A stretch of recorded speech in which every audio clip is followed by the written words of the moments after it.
இல்ல நீங்க இங்க ஒருத்தர் இருக்கிறார் தானே ஜேபி பிரதான நபர் சந்திரசேகரன் இன்றைக்கு இங்க ஒரு அதிகாரம் படைச்ச நபரா இருக்கிறார். தயவு செய்து அவர் எங்க சந்திச்சாலும் கேளுங்க, இதுதான் அவங்களோட நீதியான் முதல்ல கேளுங்க. அவங்களோட வேற எந்த எதுக்கும் அனுமதிக்க வேணாம். ஏதோ உலகத்திலேயே நீதி வாய்ந்தவர்கள், அவங்க இடதுசாரிய தத்துவம் பேசுறவங்க தங்களை காட்டிக்கொள்றவர்கள், எந்தவித நீதிமற்றவர்களாக ஒரு ஒரு ஆவணம் இல்லை இவங்க கையில. ஒரு வீதியை மறைக்கிறதுக்கு ஒரு ஆவணம் தேவை, ஒரு ஊடகவியலாளரை மறைக்கிறதுக்கு ஒரு ஆவணம் தேவை. இது வெறுமனே தங்களுக்கு வழங்கப்பட்டிருக்க அதிகாரத்தை துஷ்பிரயோகம் செய்யறாங்க. அதிகார துஷ்பிரயோகம் தான் நீங்க இடம்பெற்றுக் கொண்டிருக்கு. அதிகார துஷ்பிரயோகத்தை செய்யறதுக்கான அந்த அனுமதி வழங்கப்பட்டது யாரால? இந்த அரசால. இந்த அரசை ரெப்ரசென்ட் பண்ற 4 பேர் இங்க இருக்கிறாங்க. அந்த 4 வெங்காயங்கள்ட்ட எங்க இதுதான் நீங்க வழங்குற ஆட்சியால் எங்க கண்டாலும் கேளுங்க. இங்க இருந்த வாக்கு போட்ட மக்கள் முதல்ல வெக்கப்படும்.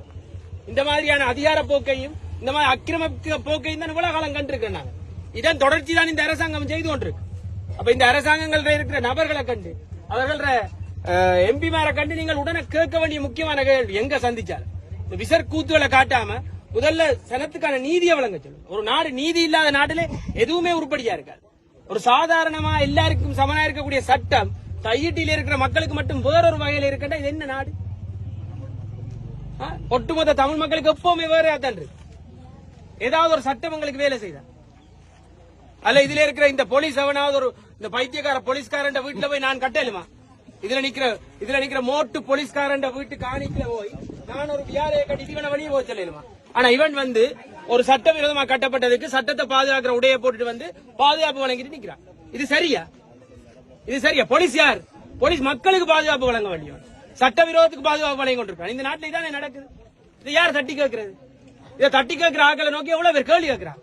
யாரை நோக்கி கேள்வி கேட்கணும்?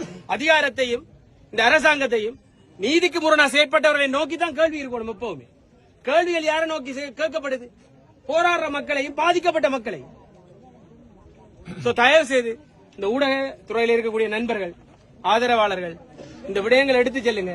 குறிப்பாக இந்த யாழ்ப்பாணத்தில் இருக்கக்கூடிய வெறிலிகள், பாராளுமன்ற உறுப்பினராக இருக்கக்கூடிய வெறிலி கூட்டங்கள்ட்ட காணேக்கல இந்த விஷயங்களை எடுத்து உண்மையா நீங்க சொல்லணும். வேண்டா இது ஒரு இனி இல்ல மோசமான ஒரு ஆக்கிரமிப்பும் அராஜகம்.